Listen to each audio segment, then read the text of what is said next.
Thank you. We're going to be moving on to the next talk. Before I do, I'd like to mention that today's program, we have 3 speakers, but then the third talk will be followed by a panel discussion. So that was not in the flyer, which will be another highlight of the day and with additional questions. So if you have more questions in your mind, there'll be plenty of opportunity after the third talk. So next speaker will be introduced by Dr. Anshul Lee, who is the Associate Director of the Center for Consciousness Science. Thank you, Tony. So, good morning. My name is Anshul Lee. I'm Associate Director of Center for Consciousness Science. So I'm pleased to introduce our next speaker, Dr. Jimo Borjigin.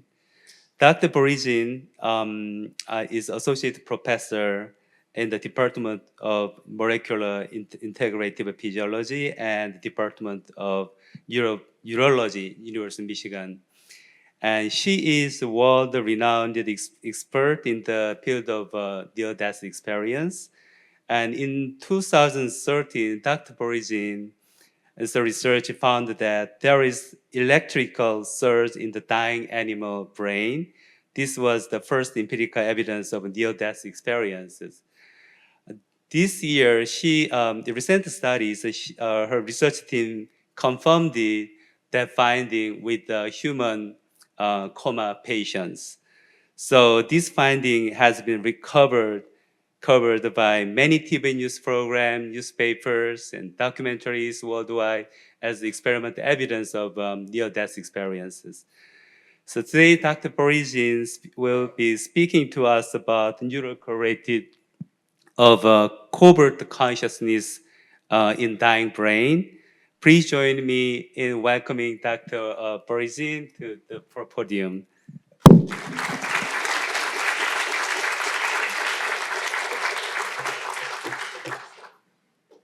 I'm very pleased to be here. Thank you for organizing this meeting, Tony, George, Oncho. Thank you for the introduction. So I'm very honored really to share our research of not just from this year, but also from the past 10 years. So in fact, this year is the 10th anniversary of our very first paper that published in 2013 on this very topic. So Oncha had the title of my previous talk, which is neurocorrelates. And as I was preparing for this talk, more I think about it, more I think that we're actually getting deeper into the paradox rather than drawing a clear picture. So, and I wanted to share that paradox with you. And in fact, the paradox is twofold. The first paradox is more against the friends on the other aisle, on the other side of the aisle, I should say, who have a different interpretation of the near-death experience, thinking must be so out of this body or life after life, whereas the friends on my side of the aisle thinking it's coming from the brain. But I'll show you why we think that the mystery actually gets deeper. Okay, so okay, great. So this server works. So that's why the title now changed to Near-Death Experience, the Biological Paradox. I like to have proposed a new hypothesis, a new model to explain why the brain is paradoxically activated in the dying brain and during cardiac arrest. So Charlotte, I don't know how to pronounce her name in French, sorry, explained very nicely, summarized all the key features of near-death experience. I'm not going to repeat all of them, but I just in this half slide show you some of the key characteristics that are important for what I'm going to show you. So you all know that many people say this is realer than real sensation. I remember years ago when we first published our paper, at the conference, I was talking to people, well, this could be hallucination. And they vehemently against that proposition. They said, it's not hallucination, it's real, really happened. So it is really real, realer than real sensation to them. then it's common for people to report awareness of bright light. And there's the out-of-body sensation that Charlotte described so well. And there's overwhelming feeling of a peace and well-being free from pain, okay? And there's afterwards, many people, many survivors actually developed a sense of empathy that they didn't have before. So they are able to stand in somebody else's shoes to think from their point of view. So this is something that's really interesting and it's very fascinating to realize. So if you think about it, these vivid experience, realer than real sensation coming from a body that looks like it's dead, okay, that's lifeless. And anybody would ask the question, many people over the history, thousands of years asked, that is there heaven? Is there soul? Is there life after life? Okay, so it looks like I was out there. Okay, I was in heaven up there. My soul departed from my body, so there is life after life. Okay, so this idea is still with us, alive and strong in many people's mind, and further even supported by the increasing reports of near-death experience like this. So as George mentioned in the beginning, so this is not just a scientific question, it's really existential. Sorry. So it's an important question really for all of us, because for one thing for sure is that we're all going to die one day, sooner or later, okay? So now, what are the physiological triggers? Also, Charlotte really gave very nice introduction on all of the elements that could be associated with the near-death experience. So I just mentioned a few again. So NDEs are triggered by one of many clinical events, including syncope and so on. So I'm not going to repeat, but it's all listed here. So the key events is that the patients immediately lose consciousness. Let me add the consciousness, overt consciousness, that is external consciousness. That consciousness, the third party can verify. Does not mean they have no internal covert consciousness that is invisible to the eyes of the observer. So immediate loss of all motor functions. Now, immediate loss of all sensory responses and loss of respiration and the pulse. So if you lose a blood pulse, you are called clinically dead. Okay, so this is the definition of clinical death, but without a blood pulse. It's not that when your heart electrically stops, that's defined as clinical death. Okay, it's when your heart loses the ability to pump the blood. And that is when clinical death occurs. So now we're presented with two different kind of propositions. Okay, one party says, okay, holds proposition number one, says ND demonstrates there is the existence of soul is independent of the physical body, and suggests there must be a life after life, and life after we die from this world. And because there's no way the brain can still be functioning during cardiac arrest, okay? So they actually gave a reason for their proposition, because they don't think there's any possibility that the brain could be functioning during cardiac arrest. So that's the foundation for the argument for the people with the proposition number one. Okay, what is proposition number two? Which I support, or many of my colleagues support, that is NDE really is triggered by a sudden biological crisis, and it's a physiological phenomena. We don't know how it happens, but somehow brain is activated, and an activated brain produces NDE. For what, we don't know. How, we don't know. But one day we're going to understand. So we'll hold that very vague conviction, thinking that proposition number two is what I would support.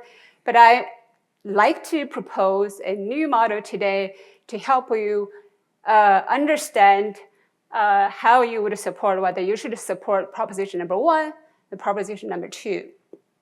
Okay, I must have to confess that I came to the University of Michigan 2003, it's actually 20 years ago, not because I was known in the known in the consciousness field or I was doing dying brain research. None of those. I was actually a neuroscientist interested in circadian rhythms. I was hired to use the new tools we developed to understand how in vivo, by following melatonin secretion, how we can probe the function of the circadian rhythm clock that is located in the SCN.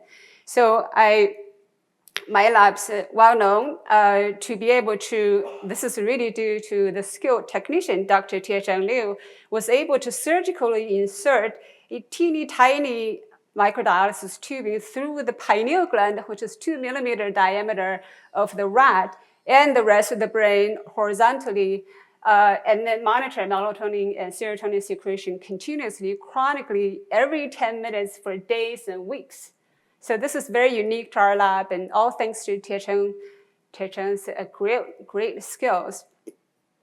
And so Michael Wang, who's been working with me in collaboration for many years, and suggested, why don't we take a look at what happens to the circadian rhythms of rats if they suffer a stroke? Because in his stroke patients, actually, frequently their circadian rhythms affected. So I said, oh, that's a great idea. Let's do a collaboration. So let's give animal an induced stroke and then monitor the circadian rhythm. So that's how collaboration started. But unexpectedly, a couple of the rats died while being monitored, okay? When they died, they had this massive secretion of serotonin. So this is shown in here. So what you see here, the baseline, and this is in the same animal, hours or just minutes before the death. And then during the dying phase, the serotonin levels just shoot up like crazy. Okay, so this is like more than 20-fold increase with serotonin in this particular animals. So we then, since 2007, we reproduce these results in many animals. Every time we need to euthanize the animal at the end of our experiments, we said we're gonna euthanize them while monitor their brain neurochemical secretion. And the results are very reproducible. In 100% of the rat, we found when they die, their serotonin level shoots up at least tenfold or manyfold. Okay, so this is the preliminary evidence showing something really interesting is happening. So since I come from the lab where hallucination and psychoactive drugs are the ones that people care about, so I knew that a serotonin surge would be saying, does that mean that rats are hallucinating? So that's the first idea came to my mind. I started to do literature search. I said, wow, this must be easy. I'm sure people know everything there is to know about the dying process, since it's so important, since it happens to all of us, right? I do a literature search, nothing, okay? Nothing is known. No one said the serotonin is gonna go up in the dying animals or humans. We didn't know a thing, as if it's a taboo subject, as if people should be hush-hush about this very important process of our life. So anyway, so then I decided to study, then I learned about it, near-death experience. Okay, so I said, well, what's this near-death experience? I never heard of near-death experience until then. I said, okay, let's look into that. Then I started looking at all the literature, just use near-death experience as a search term, okay, in the PubMed. Then I identified 96 papers. Majority of those papers are case reports or review articles or about a philosophical argument, a religious argument about certain questions surrounding near-death experience, okay? So of those, though, I found one that has a very interesting discussion, okay? So this is a study by Dr. Van Lammel from Netherlands, who published in Lancet in 2001. So in this study, he conducted a prospective study and identified 333 cardiac arrest survivors in 10 Netherlands Dutch hospitals. Okay, of those, about 20%, if I remember correctly, reported some kind of near-death experience. Okay, so this is really the first prospective study demonstrating the really, without doubt, that is the existence of the near-death experience in patients who suffer cardiac arrest and survive from it. Okay, so in it, that I think I can see that Dr.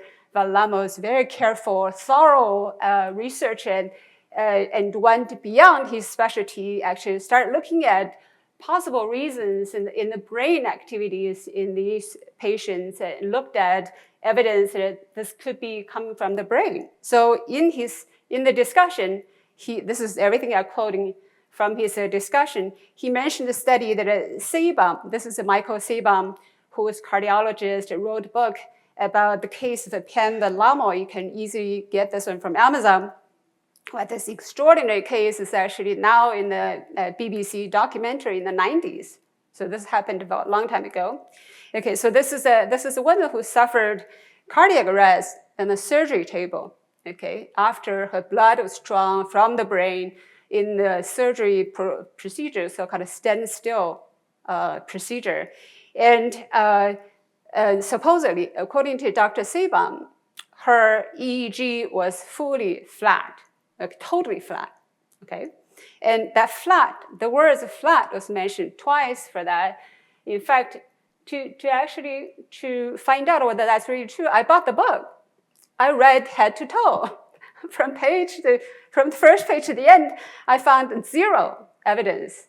That book showed actually evidence of EEG tracing.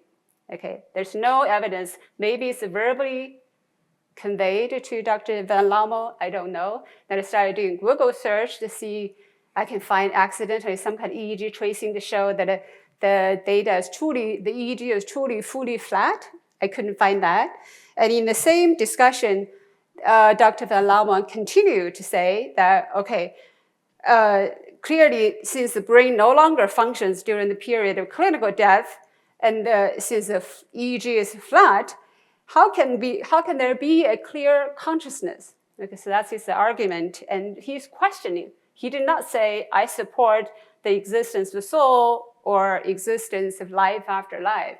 He's questioning in his discussion in his very first prospective study. And the last thing he said regarding EEG is that, again, is in cardiac arrest, EEG usually become flat in 10 seconds, okay? Then it got me really interested, and I said, I gotta find the EEG tracings that shows flat right away after you suffer cardiac arrest. And I couldn't find that.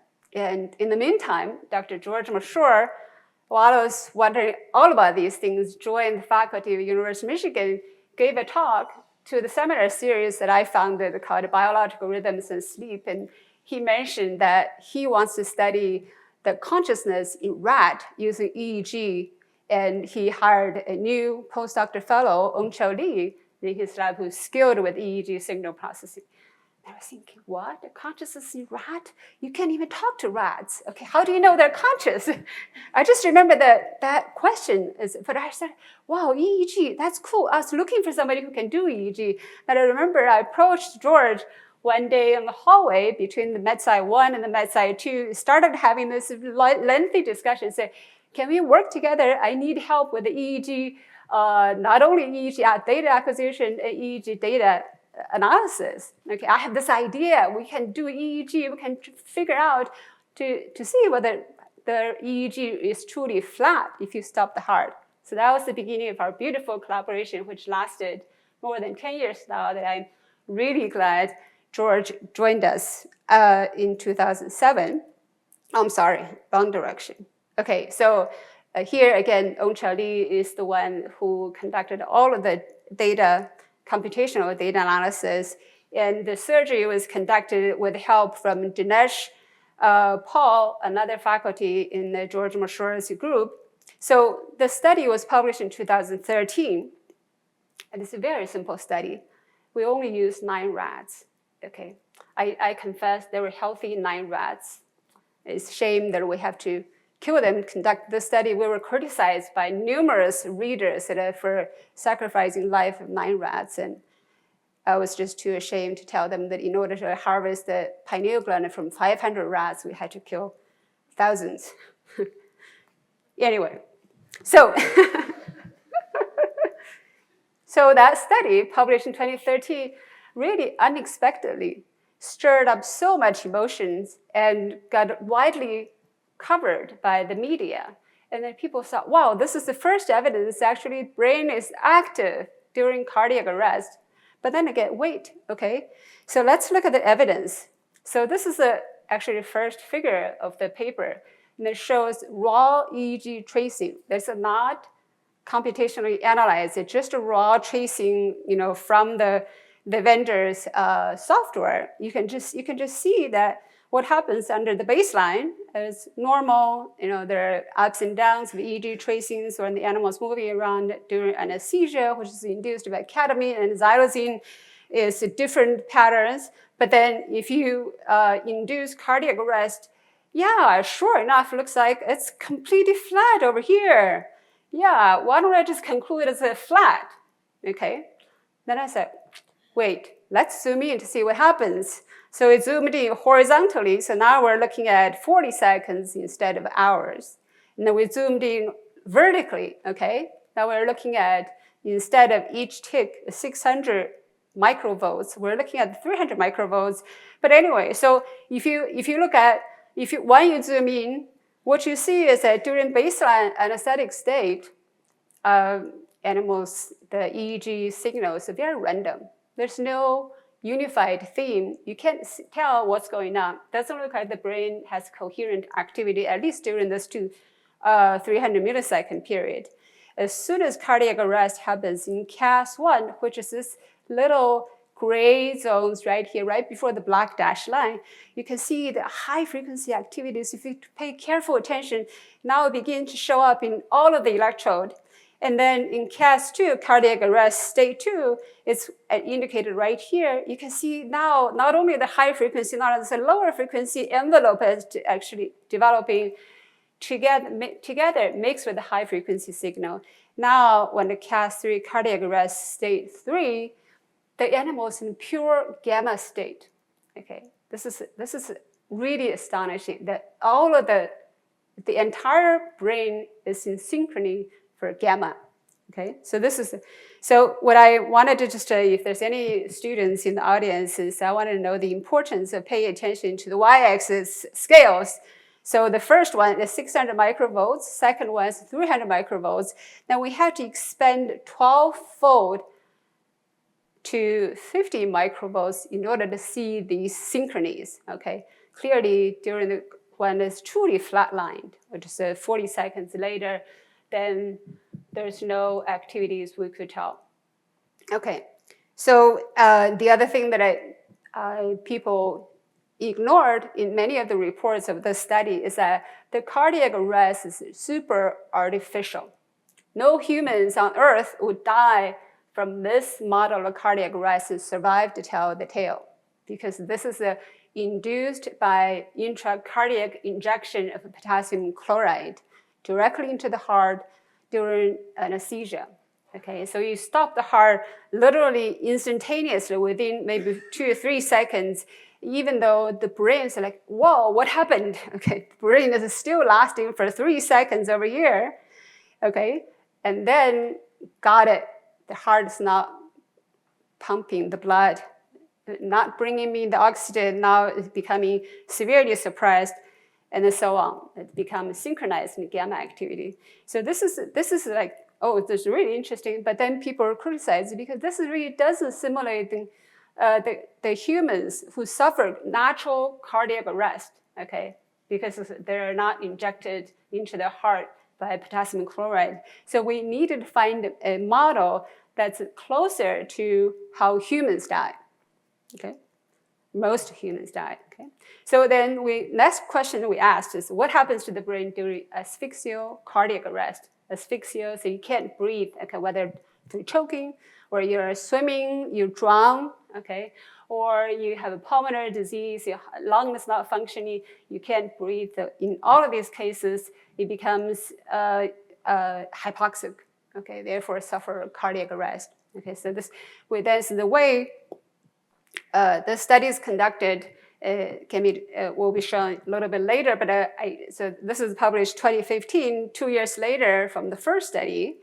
And the title is Asphyxia Activated Cortical Cardiac Signal Accelerates Onset of Cardiac Arrest. I'll show you the evidence, just a little bit of that, but not too extensively. So this study is there's contributed really mainly by 3 very skilled scientists. Dr. Duan Li, who is now a faculty in anesthesiology, Omar Marbrook is associate director in Biogen, sorry, and Dr. Li, who is really skilled, who was a skilled surgeon in my lab, but this one got actually relatively little attention. I was a little taken back because people probably thought this is exactly the same thing as the 2013 studies. We're just looking at the different model of cardiac arrest. But this paper is actually really dense, has so much information I'd like to review for you. So for instance, this one over here shows literally brain is on fire, okay? On fire, okay? So the time 0 is where the cardiac arrest is induced, okay? Well, as soon as this happens, you can see the really high frequency. This is a coherence graph. High frequency activation averaged through all of the channels, all of the entire brain. This is again, of course, in rat. And then you have this very unique set of coherence clusters and sequentially appearing. And then you have this theta functional connectivity appearing. And then you have this slightly, instead of super high frequency, now you have the median, maybe gamma 2 range, and then lower becomes gamma 1.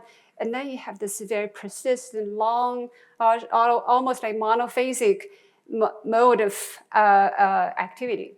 So we said, okay, what's happening to the heart during this time? So we then,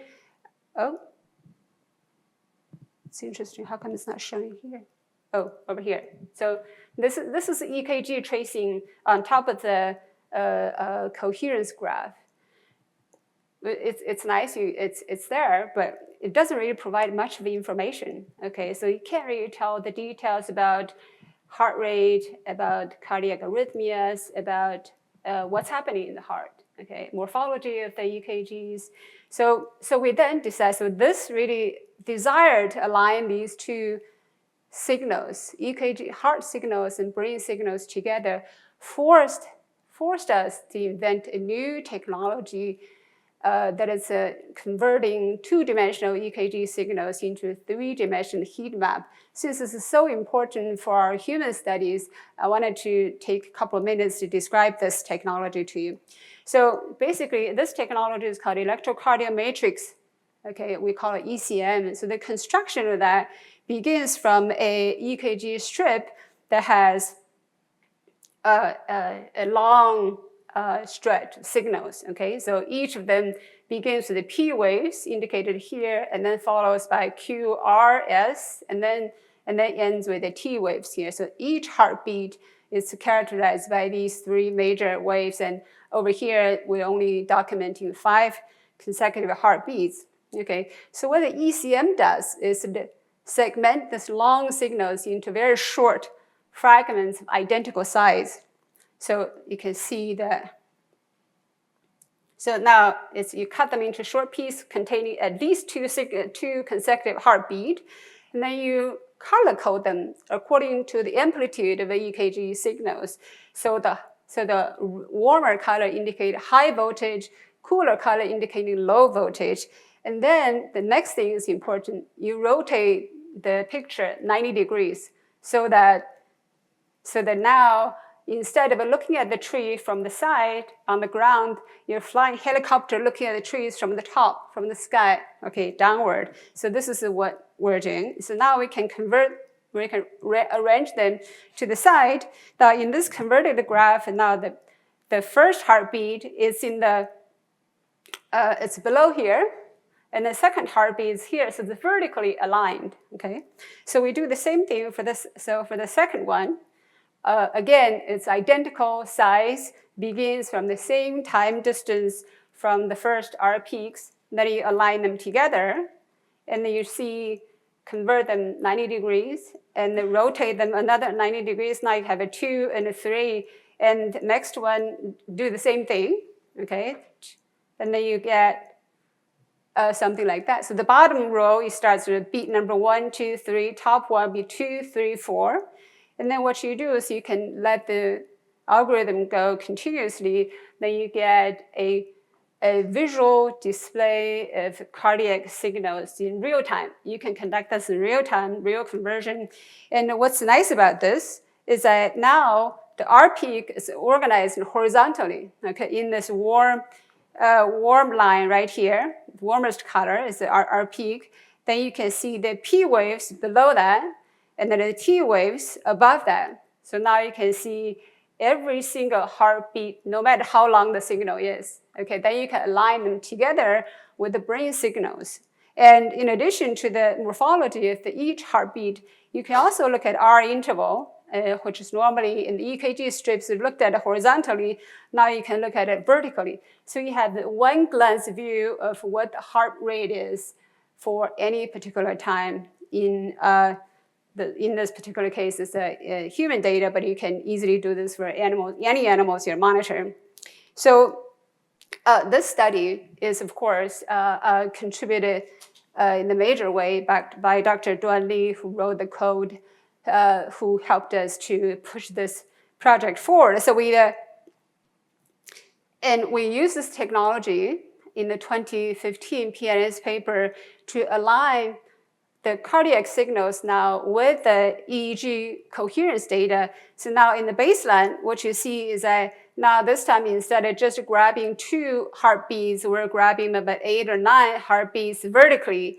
Now you can see during the baseline state, the animals having this slight motion, perhaps that is associated with a cardiac change as well as a brain change of coherence.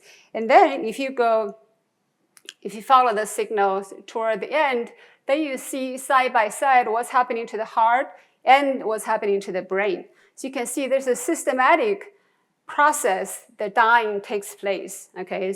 So initially, as soon as the asphyxia started, there's massive disruption of the cardiac electrical systems. And then there's a transient recovery of the heart rate. And then there's disruption, okay? And then there's a slight increase of heart rate. When the R interval gets closer, it's a heart rate increasing. And then that falls apart. And then there's another effort to increase heart rate, and then gradually falls apart. So that's what ECM tells us, okay? Correspondingly, what you can see is in the EEG signals, and each effort, when the cardiac condition changes, is associated with the changes of the brain activity in terms of functional connectivity. Okay, so this part of the study, what we're looking at so far, our animal studies shows brain activation occurs at the onset of hypoxia and persists during the entire cardiac arrest in healthy rats, in 100% of the animals, not 20%, not 5%, 100%. But the condition is that this is a healthy rats, healthy young rats.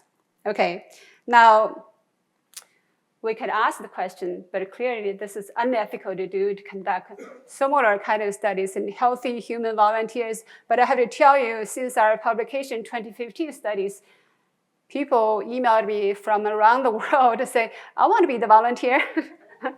Test me. Of course, I always say, please, thank you. No. Okay, but we can look at the patients who are actually monitored, who died during the monitoring. So that idea occurred to me after the discussion with Michael Wang, who introduced me to Dr. Jack Parent, who is an epilepsy doctor, who then connected me with Nusha Mihailova. Unfortunately, she couldn't be here today. But she then said, oh, this is a great idea, because we do have a patients who are EEG monitored, but for whatever reason, they either die unexpectedly during the monitoring, or that their prognosis is so bad, the family and the physician get together, decide they're going to give up the care. Okay, so they're going to remove the ventilator. Okay, and then the EEG monitoring continued in those cases. So So what happens in the EEG for cardiac arrest survivors? As you know, many cardiac arrests occurs at home. So they're far away from the hospital. By the time they rush to the hospital, they already gone through the first probably 10 minutes of the process that I just described to you. That is, they already had the ventricular tachycardia, ventricular fibrillation. They're pulseless. They are flatlined potentially, just like somebody just summarized in the Grayson's recent work and said flatlined, okay? But the heart could still be resuscitated in the hospital with the increasingly more sophisticated technologies now. But frequently, almost invariably, if you do this late, the patients come back with a beating heart but non-functioning brain, at least, okay? At least judged by the current technology, current approaches. So this is a typical scenario where how the cardiac arrest survivors are monitored in the ICU. That is, they will be provided now as a standard procedure to get hypothermia treatment, lower their body temperature, slow down their metabolism, and they're given the ventilator to help them to breathe, and their EEG is monitored EEG is recorded to monitor their brain activity. In addition, of course, there are many other things that are happening throughout the day for patients in the intensive care unit. And importantly, for our studies, so if the patients die after the ventilator was removed, it's as if the patient is suffering one last terminal cardiac arrest, okay? And before that would be the baseline, and after that would be the cardiac arrest. People would have acute hypoxia. So I thought that was actually at the window, provide a window of time for us to analyze their signals. And since 2015, Dr. Mihailova helped us to collect dozens of these patients. In fact, we have started analyzing these data since 2015 when Duan was still in my lab. And the question we're asking with these data is, what happens to the brain of coma patients after their ventilators were removed? Okay, so the results of that work for 4 of the patients were published recently in the PNS. Of course, this work couldn't be done if not for the skilled research associate, Dr. Gang Xu, in my lab. And so this work, since its publication, also gathered a really enormous amount of public interest and the media coverage. And so, where are we right now? So I wanted to summarize some of these data that we already published, but since we focused on the patient 1, okay, of the 4 patients, 2 patients had neural correlates, we think correlating to subjective experience of NDE, but that's just a speculation. Let me tell you, because these 4 patients all died, we had no idea whether they had experience or not, okay? No way to find that out. Okay, so we described in detail of the patient 1. So I'd like to show you just a little bit about patient 3. So patient 3 has massive brain hemorrhage, okay? In the hospital, she was rushed to the surgery, then had a blood clot surgically removed. And since then, her conditions worsened. So you can see in the CT scan, in the last day of her life, you can see the position where the blood clot was. And so the idea is that, first of all, we wanted to define the dying status in these patients. We're not going to just cherry pick a little bit of, 30 seconds here, 10 seconds here. We want to show the entire dying process for all of the patients. So that was one of their major motivations. So this is now, you can see the baseline of all 19 EEG signals, and together with the EKG signals here, this is the ECM expressed in 2 different y-axis scales. And baseline condition, the data didn't look too bad, even though it has flat heart rate variability for this particular patient. And as soon as the ventilator was removed, so this is what we saw. If you just look at the raw data of EEG. So EEG over here, so you can see that if you look carefully, our intervals are getting has a little bit wiggly thing here, but then getting shorter and shorter and shorter until at this point, and then suddenly gave up. Okay, now our interval instead goes opposite direction. Now it's becoming longer and longer and longer, which means initial at S2 phase is the phase when heart rate is increasing. So the brain is sending sympathetic signals to increase heart rate and try to get oxygen back, and failed. Okay, and then that followed is suppression of the EEG brain activity, as well as the expansion of R interval or lowering the heart rate. And followed immediately after that, the patient suffered 30 seconds of asystole. That is, the heart stopped for 30 seconds. But for whatever reason, that came back. Okay, 30 seconds later, actually came back with a slower heart rate, but it's still there. It's weird because for a little bit of while, this patient EKG data had no P waves, okay, so at the two distinct states. And then P wave returned after a while, and then it has gradually increasing PR interval. And then at the last phase, now the P wave is departing further and further away. So it takes longer and longer time to lead to a QRS production. Okay, so this is the dying stages for patient number 3.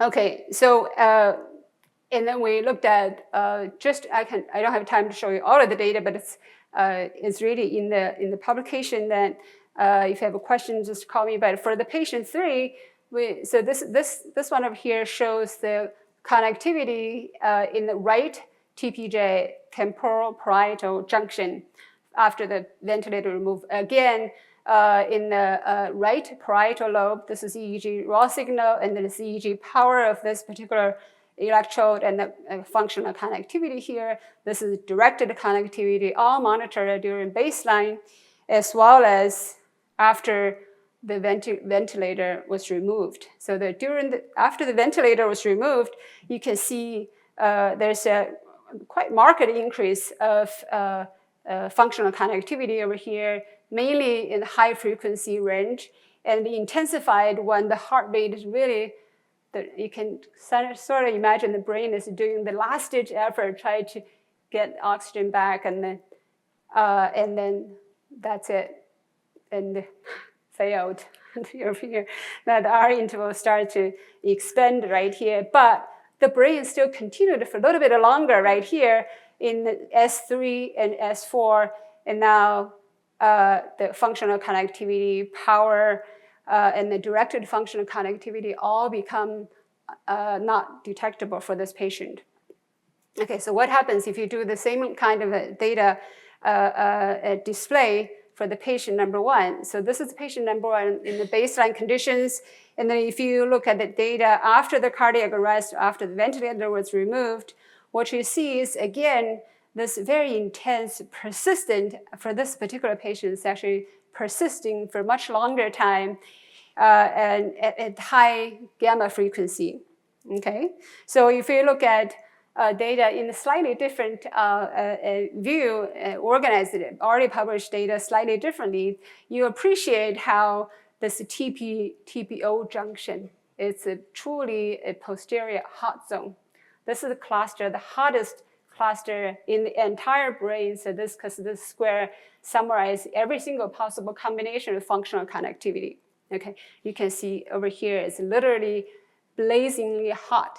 Okay, during the phase number 2, this is as soon as after the ventilator was removed. But you can see it if you pay careful attention that this area, this particular junction is actually hot, continuously hot for a much longer time. And then instead of so the top one is the TPO junction on the left side of the brain. And the bottom over here cluster is the TPO junction on the right side of the brain. You can see this transition from the left side to right side, okay? The TPO junction gets activated. So in addition to these type of display to show you so-called hot zone is really hot, is also we wanted to analyze how these posterior areas of the brain interact in communicating with the frontal lobe. Okay, and this is the study shown in here, that is a feed forward that is from the posterior part of the brain and signals propagating into the frontal part of the brain, and that's displayed for gamma frequency here.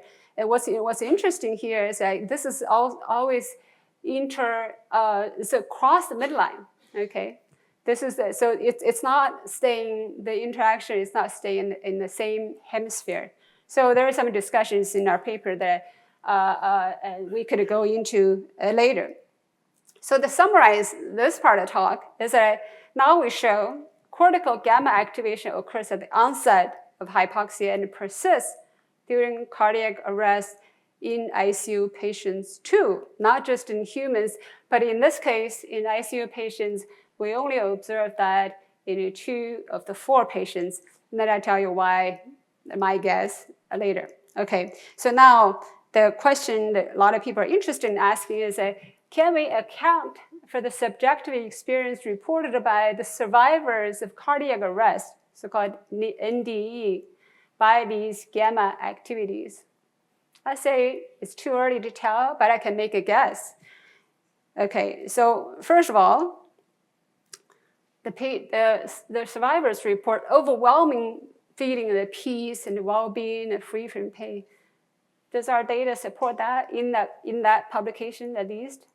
I say, no, not really, not by that, but I can go back to our animal studies to guess that might be the case. Okay, it's realer than real sensation. Is that supported by the functional connectivity and the power and the data we showed in this particular paper? I said, no, not really. I can't see. Maybe there are ways we can argue that. After all, we only published the gamma frequency data. We didn't say anything about frequencies slower than gamma. There are lots of interesting things happening to the beta, to the theta, to the alpha that we are yet to report. Okay, so now what about awareness of bright light?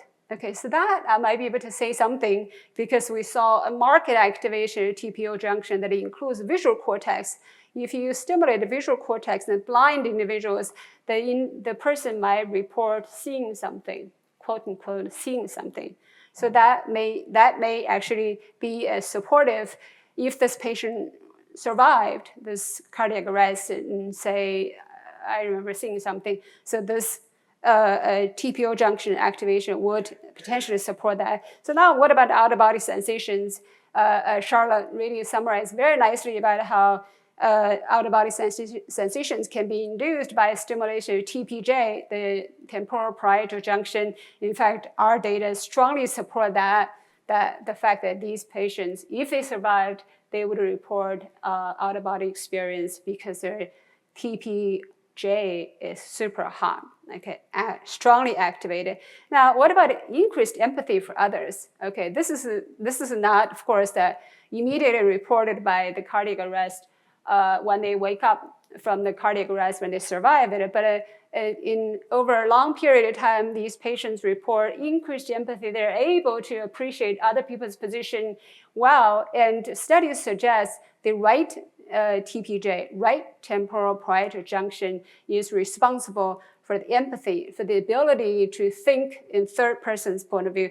So I believe that, yeah, this patient, if they survived, they might have similar kind of reports, okay, for us. So now, how much closer are we to solve the paradox? Okay, so we are looking at the reasoning for thinking the reported subjective experience is indicative of the existence of soul or life after life, okay, because the foundation they proposed is that there's no brain activity. What I am here to argue is that over the past 10 years, we've conducted animal studies, and now this year it showed human studies. In all cases, like we found evidence that a brain is not hypoactive. Brain is actually activated. 100% of animals, healthy, non-diseased animals. In some of the human patients, okay, there's a much diversity in the human case.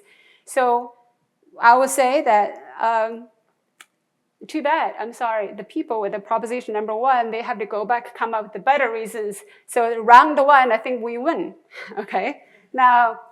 So now we can go back to take care of our own side, own colleagues on the own side of the aisle to say, okay, we're supporting the proposition number 2.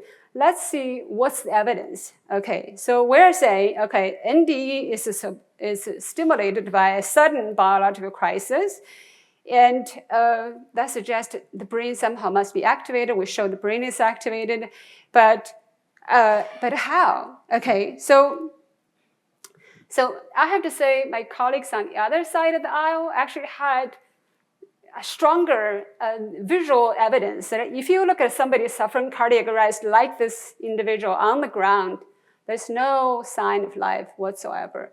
Everybody thinks that this person, if you don't do anything about it, the person is going to go on and die.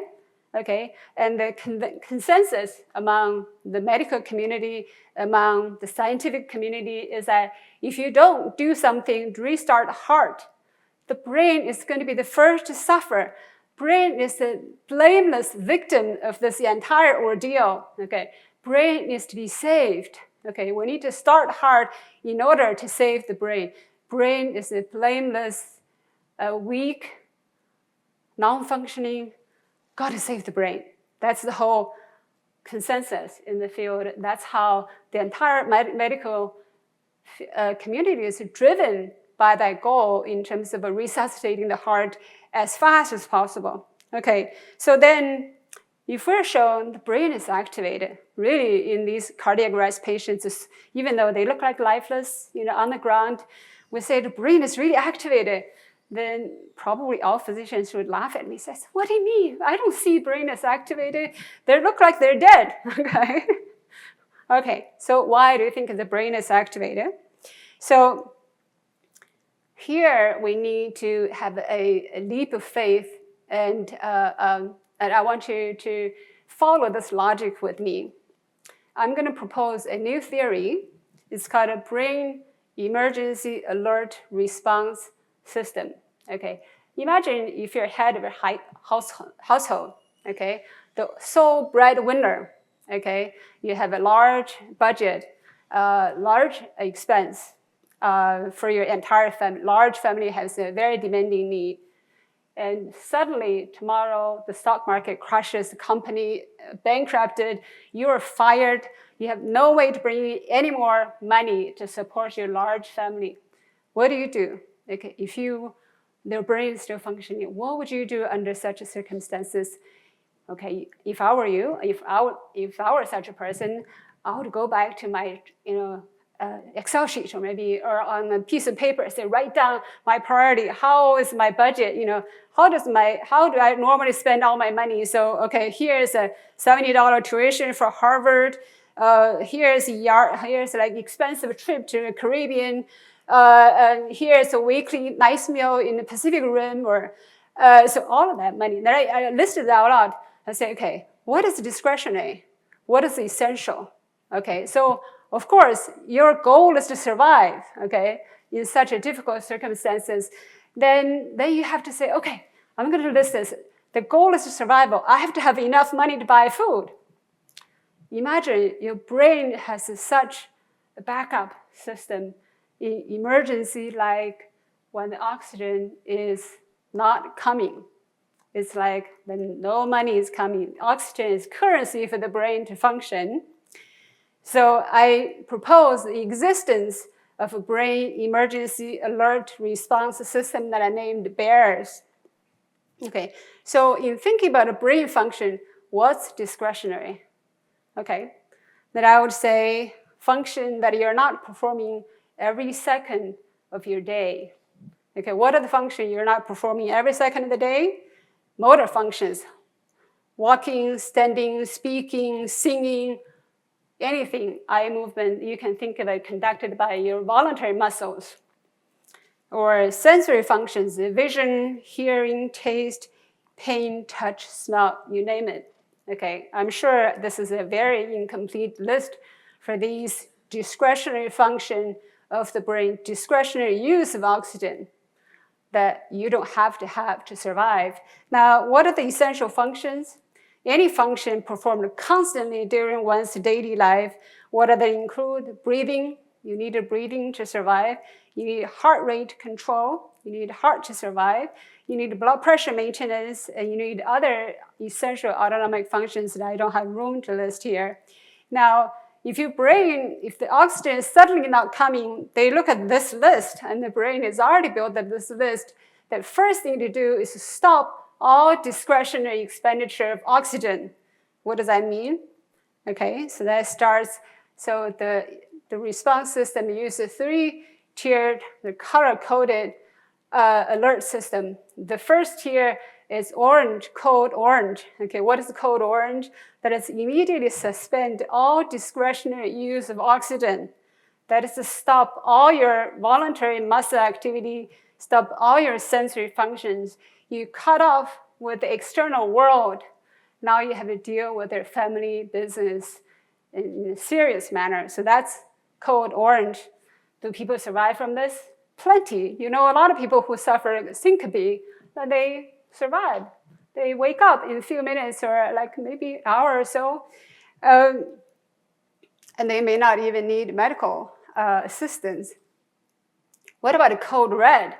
Code red is that now the heart is becoming serious because after the initial syncope, still not working. Now the heart is the brain is working hard to push the heart to say, sending it bombarded with the sympathetic storm and accelerating the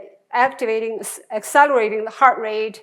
And if that fails, then activating the cortical cardiac signal. So now initially the homeostatic job is taken care of by the brainstem. You know, the cortical cerebral cortex doesn't need to be involved in day-to-day management of brainstem functions. But now if the brainstem is not doing the function right, cortex has to take over. It's like a control center for your brain, take over the job of the brainstem and open up a channel directly communicating with the heart, okay, in effort to rescue the heart. Okay, now if that fails, what happens is called code black time. What is code black? The brain has to arrest the heart for self-preservation, okay? The heart is beating, but it's not sending me anything meaningful, useful. I need oxygen, but heart is beating uselessly, wasting all my energy that is already in the precious supplies, but heart is beating, is useless, has to stop, okay? So that is now the flat line we see. So let me show you a couple of evidence from our past work, mainly from 2015 animal work. So what is the evidence that the brain actually is stopping the heart? You know very well there's a cardiac arrest induced by something called Takotsubo syndrome. Their family members die suddenly, you suffer emotional trauma, and that leads to cardiac arrest. That is purely brain-driven cardiac arrest. Okay, what about evidence that we gathered in our study? This study published in 2015, you can show if you sever the spinal cord, okay, and then during the asphyxic cardiac arrest, when the heart is disconnected from the spinal cord with the brain, that heart lasts 3 times as long. EKG signals, at least lasting 2 to 3 times as long as those with intact spinal cord connection, okay? And so is the cortical connectivity lasting also 3 times as long, suggesting that heart and brain signals stopped not because the oxygen supply is completely gone, but it's an active process and acted by the brain activity, okay? So that's the first line of evidence from our own work, that is a cardiac arrest is prematurely terminated, induced by efferent neuronal signals traveling down the spinal cord. We didn't do anything with the vagus nerve that controls parasympathetic functions. Now, what about if you look at neurotransmitters over here, you can see that we monitored a large group of essential neurotransmitters. You can see that dopamine, for instance, levels increased by 20 to 30-fold within just about 5 minutes of cardiac arrest. Okay, What is dopamine? Feel-good molecules. Could the dopamine surge be contributing to the extremely pleasant subjective experience? Okay, you can see norepinephrine increased also by 40-fold within about 100 seconds. Would this norepinephrine be increasing the internal alertness and therefore the realer than real sensation? Okay, just a speculation. And now you have a 5-HT. I mentioned 5-HT earlier. The serotonin is actually giving you a internal hallucination, if you will, imagery of maybe memory recall and so forth. So that's also increased tremendously. What's really interesting is this. It's a GABA, okay, inhibitor neurotransmitter increased by 400-fold. There's no distinction between the frontal lobe and occipital lobe. So what is the brain trying to block using this massive surge of GABA? Could it be it's actually suppressing all of the discretionary functions of the brain? Okay, so why? Okay, it's how. We have just loads of questions we don't have time to discuss and to answer. So this one over here showed cortical coherence, but we also conducted cortical cardiac coherence, looking at the connectivity between the brain signals, heart signals. And so that data shows below, this is for the same subject, you can see the cortical cardiac coherence actually delayed, okay, from the cortical coherence, which is immediately activated, okay? So we're saying that a cardiac arrest stimulates a delayed connectivity. This is what I mean by the cerebral cortex takes over the job of a brainstem in opening up a channel to directly communicating with the heart to control the cardiac activities.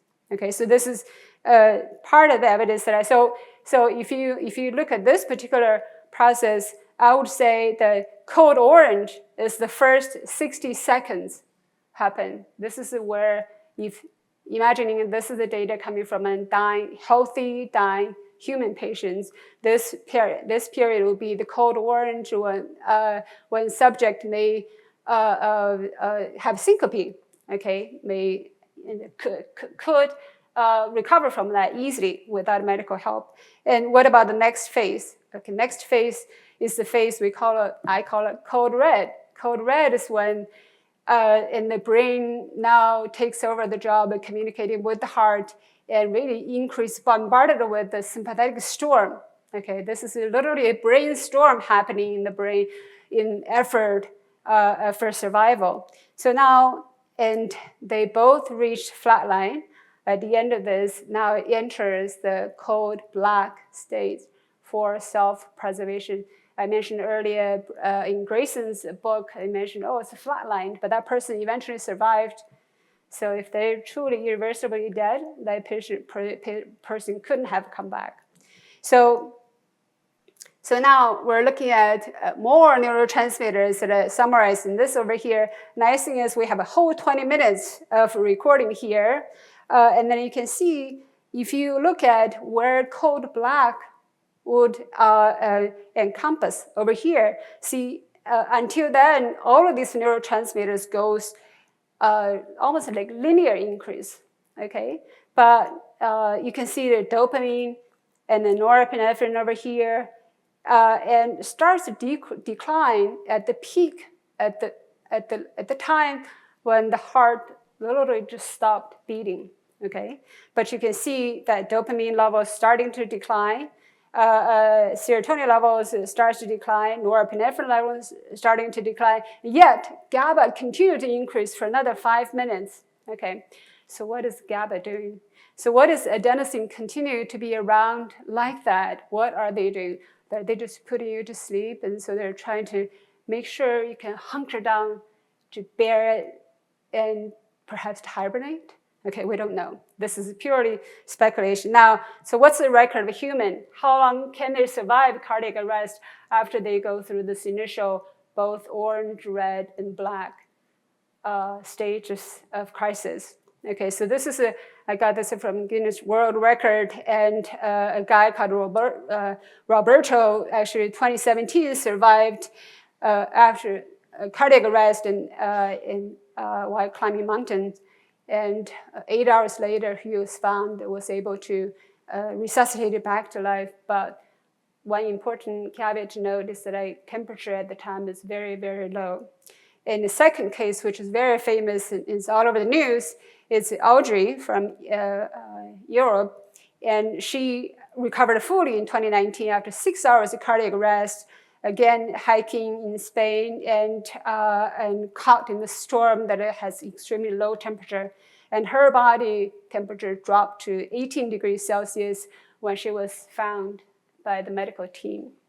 Okay, so just quickly, now we're back to face with the proposition number 2 that we proposed, that it should account for the NDE. Okay, and this proposition actually can be described by 2 separate propositions. One is that it's a sudden biological crisis activates the newly proposed brain emergency alert response system, BEARS. The reason for that is to survive.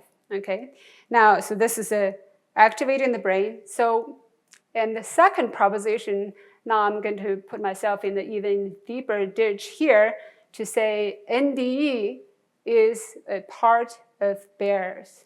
That is, NDE serves some kind of physiological function in this whole process, not just for some theoretical consideration for consciousness and the mechanism to understand consciousness, but NDE type of experience actually serves some kind of physiological function for survival. We don't know what that is, but we can discuss. I have some ideas.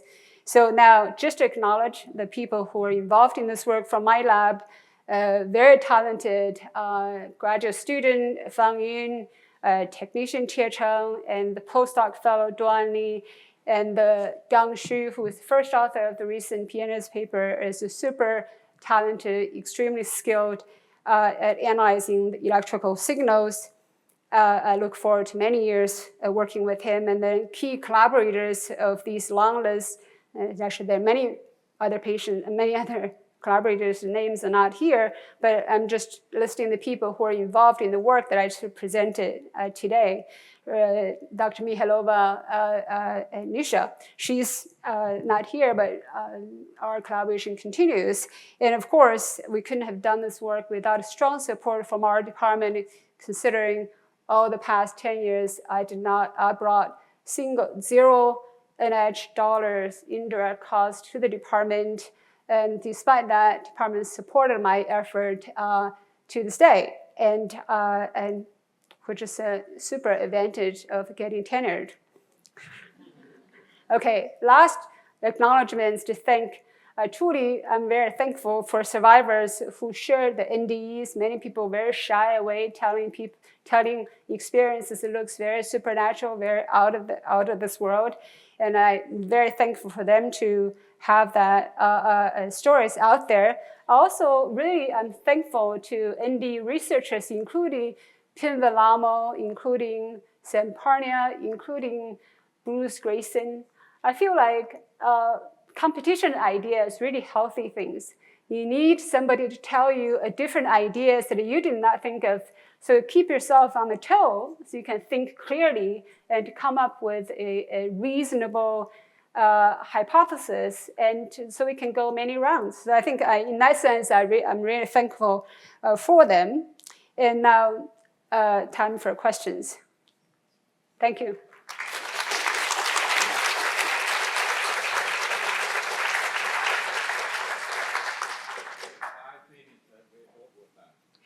Sorry.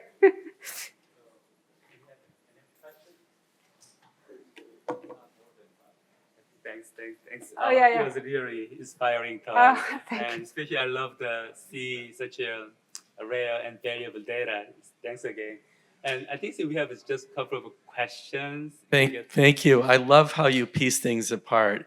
I guess I would think along those lines if I could sit down for a month and consider what to do next.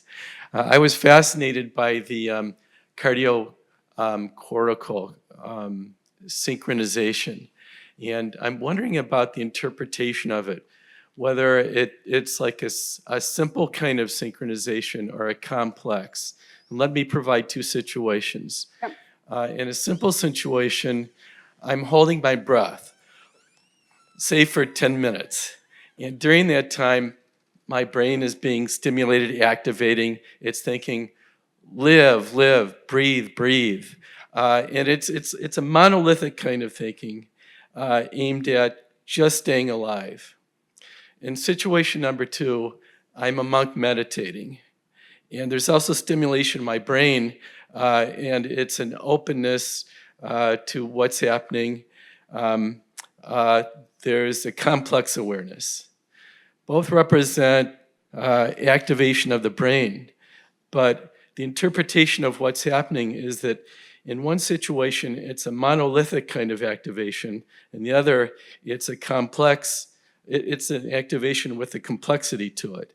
Is it possible to analyze further your data to understand whether the heightened activation is more like situation 1 or situation 2? Well, you know what? I really like your question because getting into the pulmonary physiology is something I just started this year. I recruited Mark Hershenson, who's not here, but who became my collaborator, teaching me all sorts of respiratory physiology I never learned in the medical school. I was never even in medical school, not in graduate school. But anyway, so I'm learning. But I'm looking for volunteers who are willing to hold their breath for 10 minutes so they can monitor their EEG activity. And I will not be held liable for whatever happens with that. So yeah, we are actually, meditation is something that I'm super interested in because it provides almost like the flip side of the hypoxia, because it becomes your oxygen, you have ample supply of oxygen, you activate the left side of the brain and perhaps activate the parasympathetic system and so forth. So holding breath is something, it's part of the breath work. It's interesting. I'm not going to volunteer. Okay. Yes. You can just shout loud. Yeah. Thanks for the very thought-provoking talk, and I was fascinated by the cortical cardiac suppression, and Suppression. yeah, like the brain inhibits the paradoxically inhibits the Yes. heart. So Stop the heart, yeah. yeah, when I heard of that, it reminded me of the hibernation of animals, like actually slowing down the heart rate to preserve a metabolism and increase the survival rate. So do you think this kind of phenomenon is related to that hibernation function in other animals? And also, if so, then do you think it can be related with the function of the hypothalamus, which can be tested in an animal model, I guess? Thank you. Yeah, I would love to collaborate with people who are studying hibernating animals to observe their EEG activity as they enter the hibernating phase. You can challenge them with the temperature, because the hibernation takes place in a colder climate, and in nutrient deficient situations. So it's lots of really interesting experiments can be designed. That's one. Also, thank you. Wonderful presentation. Another naturally occurring phenomenon, which seems to have a number of parallel features to what you describe in mammals, is the dive reflex, where some of our colleague mammals go deep in underwater. It's hypoxia plus hypothermia. The other part of it, there's intense sympathoadrenal activation in that situation. There's also slowing of the heart, which I believe is vagal.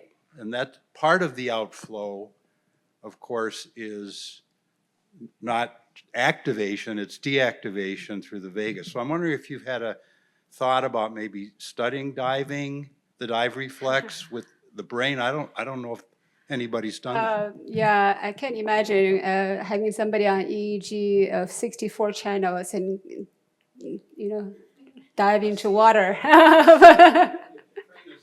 Yeah. I mean, there are, I think, lots of really interesting maneuvers that one could do to tease apart the contribution of the parasympathetic and sympathetic system in this whole dying process. And just in general, how does that reflected? How is it reflected by the cortical activities? So that's interesting. What last one? Okay. Sorry. So I'm afraid we have to stop here because is we have 15 minutes over, but we continue the questions and answers at the panel. So if you don't mind, hold your question until then. And so now I want to thank again Dr. Borjigin for the talk.